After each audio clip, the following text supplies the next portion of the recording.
Sebelumnya saya ingin memberitahu kepada bapak-bapak, ibu-ibu hadirin yang ada di sini bahwa terkadang masih banyak orang yang tidak mengetahui bahwa bakteri, parasit ataupun virus itu berada di sekitar kita. Kita hanya tahu hidup seperti normal tanpa kita tahu bahwa mereka bersama kita. Jadi, untuk mengetahui lebih dalam, mari membahas sama saya Firman Alansyah dari Universitas Muhammadiyah Riau tentang resiko infeksi dengan metode Keparis.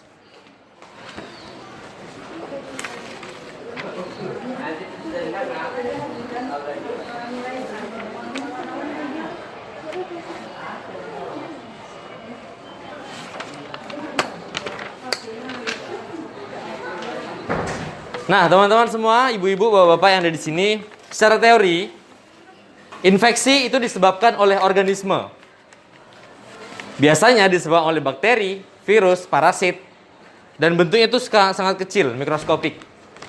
Nah, masalahnya yang di sini kadang kita nggak tahu adalah, terkadang kita makan bersama mereka, tidur bersama mereka, bahkan hidup bersama mereka. Parasit tersebut, bakteri tersebut, itu bisa mengakibatkan infeksi pada kita. Entah itu masalah pernafasan, luka yang infeksi, dan masih banyak lagi. Tentunya kita harus tahu bagaimana cara pencegahannya. Nah, karena kita di sini adalah ruangan talasemia, saya akan membahas sedikit tentang infeksi yang ada di ruang talasemia. Pasien talasemia itu cenderung berupa kesadaran atau penurunan yang namanya hemoglobin, sehingga menyebabkan pasien seperti kita menjadi lemah. Akibat dari lemah tersebut membuat tubuh kita rentan akannya terserang penyakit. Kenapa bisa seperti itu? Darah terbagi menjadi dua. Yang pertama eritrosit atau sel darah merah, dan yang kedua leukosit atau sel darah putih. Kegunaan dari sel darah putih tersebut adalah untuk mengatur kekebalan tubuh kita. Jadi apabila kita lemas, otomatis sistem kekebalan tubuh kita atau sel darah putih kita kurang optimal untuk bekerja. Nah, penyakit-penyakit yang disebutkan itu apa saja? Penyakit infeksi itu ada beberapa macamnya. Yang awam atau yang sering kita ketahui dan kita sering dengar itu seperti batuk, hidung gatal, berdahak, campak, HIV, dan lain-lainnya. Itu disebabkan karena kita, pasien talasemia, itu mengalami penurunan hemoglobin atau menurunkan sistem kekebalan tubuhnya. Nah, pada saat pasien talasemia ini terinfeksi, bakteri tersebut akhirnya menyebabkan lebih lama sembuh. Pada saat kita batuk nih misalnya, orang normal batuk itu sekitar seminggu, 2 minggu, itu paling lama seminggu bahkan udah selesai. Tapi kita pasien talasemia mungkin bisa lebih. Ada beberapa cara untuk meningkatkan sistem imun, dari mulai makanan, aktivitas, dan yang lain tentang mindset atau berpikir. Yang pertama, karena tubuh kita itu tebal akan kekebalan tubuh, biasanya parasit itu tidak akan mudah untuk mengidap kita. Kalau misalnya teman-teman semua atau bapak-bapak pasien di sini bertanya kepada orang-orang yang mungkin lebih tahu, bakal dikasih tahu bahwa apa sih emangnya pencegahan untuk si parasit atau kita supaya tidak terinfeksi ini? Mungkin jawabannya akan seperti, ya kita mencuci tangan, makan makanan yang sehat, menjaga lingkungan, seperti itu. Karena sudah seperti itu, mungkin kita tidak akan membahas lagi di sini. Cuman kita akan membahas tentang hal yang lebih spesifik. Makanan-makanan yang disinggung oleh orang-orang yang akan menjawab tadi itu seperti apa sih? Berdasarkan dari hadis riwayat Bukhari, makanan yang pertama ialah madu. Kenapa madu? Madu dijelaskan juga dalam sabda Rasulullah SAW adalah madu adalah penyembuh bagi semua jenis sakit. Dan Al-Quran adalah penyembuh bagi semua kekusutan pikiran. Itu dijelaskan oleh hadis riwayat dan dikatakan oleh sabda Nabi secara langsung. Artinya, madu ini tidak perlu lagi dipertanyakan khasiatnya itu seperti apa. Tentu, madu adalah suatu makanan yang luar biasa enaknya. Semua orang mungkin menyukai madu. Khasiatnya juga bagus. Jadi teman-teman semua bisa, pasien-pasien di sini bisa mengkonsumsi madu dan nyetok madu di rumah. Tapi pertanyaannya, madu yang seperti apa? Biasanya kita membeli di Alfamart, Indomaret, madu TJ. Saya tidak mengatakan madu-madu tersebut itu tidak baik. Cuman akan lebih baik lagi bahwa kalau misalnya madu yang dikonsumsi adalah madu murni atau madu yang asli dari peternakan lebah. Ya memang mahal, biasanya memang untuk sehat membutuhkan modal. Seperti itu. Selanjutnya, tips kedua, madu berdasarkan hadis riwayat sudah. Kita masuk ke selanjutnya, buah tin. Di sini ada yang pernah dengar buah tin? Tentu pernah, karena buah tin dijelaskan juga dalam Al-Quran, surat At-Tin. Wattini wa zaitun wa turisinin wa hazal baladil amin. Kenapa dikatakan buah tin? Ternyata penelitian mengungkapkan bahwa buah tin itu punya suatu senyawa yang bisa meningkatkan hemoglobin. Ini kata menurut si Organization Health World. Jadi dikatakan bahwa buah tin itu ada banyak manfaatnya, salah satunya untuk meningkatkan hemoglobin atau HB. Nah, di sini kita bahasanya HB. Selanjutnya adalah dengan mengkonsumsi minyak zaitun. Loh, bedanya apa sama minyak pada umumnya? Kan seperti itu pertanyaannya. Minyak zaitun itu bisa dikatakan sebuah minyak nabati yang tidak kandungannya lebih sehat. Dikatakan juga pada surat An-Nur ayat 35, pelita itu di dalam tabung kaca dan tabung kaca itu bagian bintang yang berkilauan yang dinyalakan dengan minyak dari pohon yang diberkahi, yaitu pohon zaitun.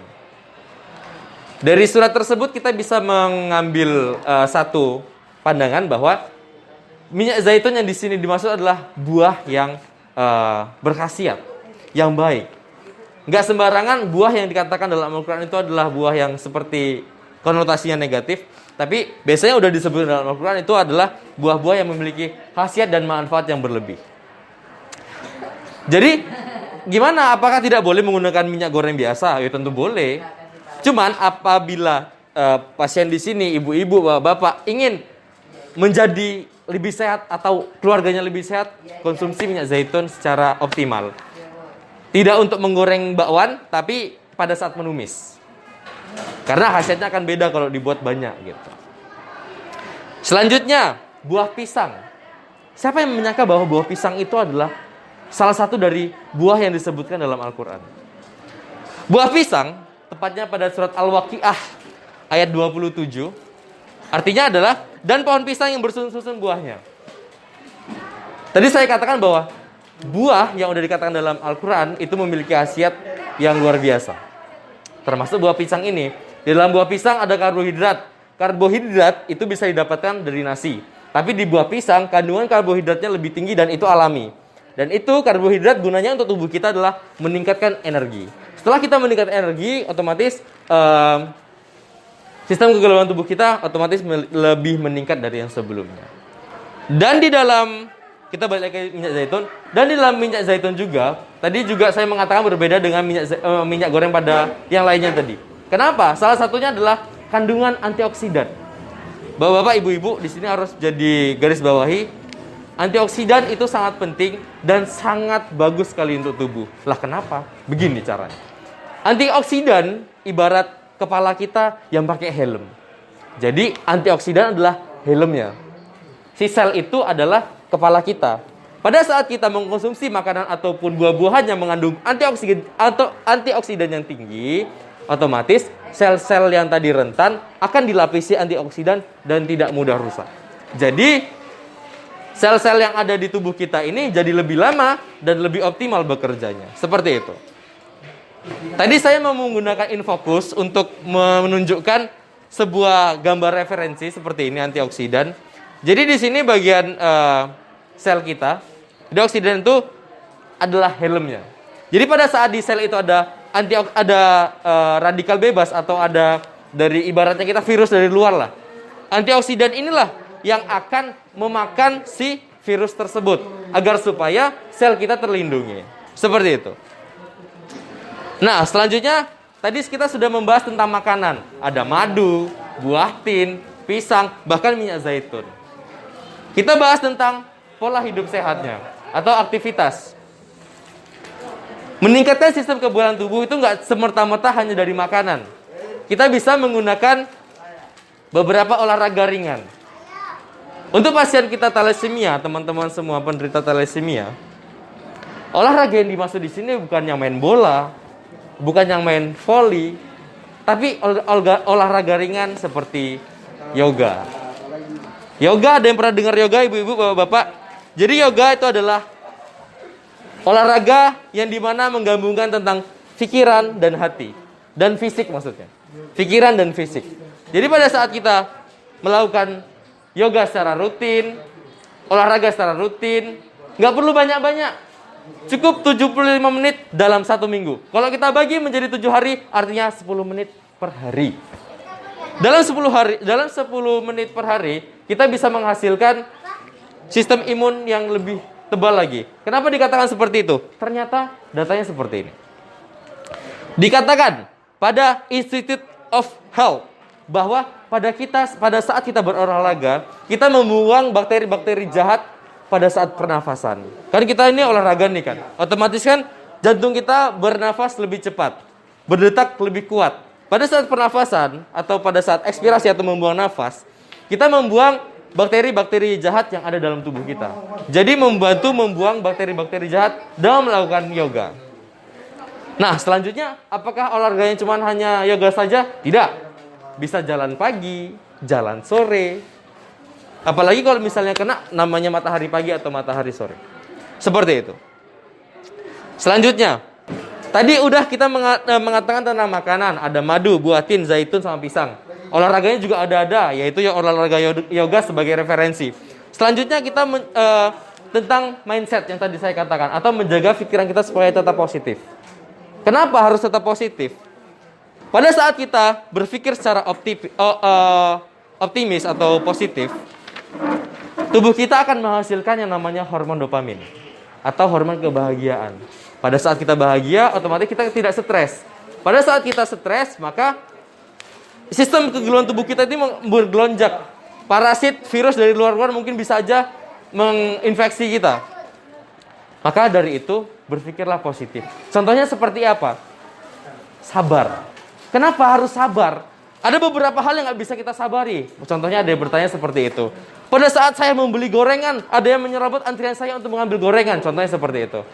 Kita nggak boleh terlalu emosi untuk mengatakan bahwa itu gorengan saya. Di balik tindakan pasti ada sebuah alasan. Mungkin pada saat itu kita memang lagi diuji kesabarannya dan bagaimana cara kita mengatasi supaya kita tidak emosi.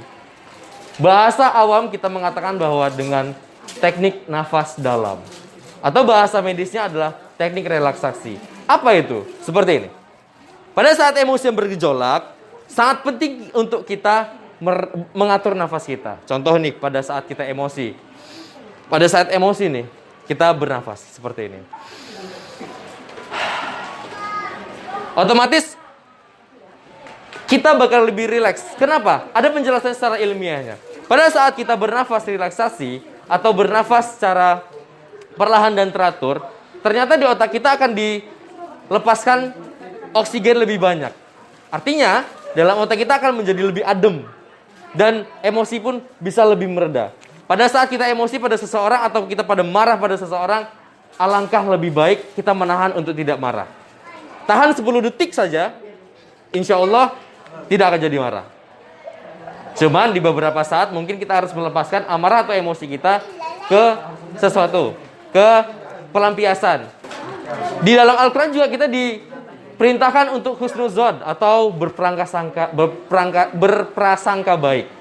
Tidak boleh suuzon karena itu hanya akan menambah penyakit hati. Lepaskan semuanya, ikhlaskan, kita percaya bahwa sesuatu yang terjadi di dunia ini pasti ada alasannya. Selanjutnya kita bisa meningkatkan dengan cara mendekatkan diri kepada Tuhan Yang Maha Esa. Atau dalam agama kita Muslim dengan mendekatkan Allah Subhanahu wa taala. Caranya seperti apa? Caranya yang pertama, kita bisa mendekatkan diri dengan cara membaca atau mendengarkan Al-Qur'an. Ternyata menurut penelitian, membaca atau mendengar Al-Qur'an itu bisa membuat kita lebih tenang. Itu benar. Selagi hati kita tidak hati batu, kita bisa menerima, kita bisa membaca dan mendengarkan, insya Allah semua masalah yang kita hadapi itu bisa terlaksana atau bisa jalan seperti lancarnya. Pertama, kita tadi membahas tentang membaca dan mendengarkan Al-Quran. Selanjutnya, merasa bersyukur atas nikmat Allah Subhanahu wa Ta'ala. Pada saat kita bersyukur, kita akan menyadari bahwa dunia ini tidak akan sanggup untuk cuman ada kita saja. Tanpa adanya Allah Subhanahu wa Ta'ala, mungkin saja hati kita bakal terlena, hati kita bakal mudah kusut. Dan selanjutnya, banyak mengingat Allah itu juga akan meningkatkan kadar kesehatan kita. Entah itu pun mental, entah itu secara fisik. Dengan meningkatkan atau banyak meningkat Allah dengan berzikir, insya Allah kita akan menjadi manusia lebih bertakwa dari manusia-manusia yang lainnya. La ilaha illallah al-azim al-halim. Tidak ada sesembahan yang berhak disembah selain Allah Subhanahu wa Ta'ala.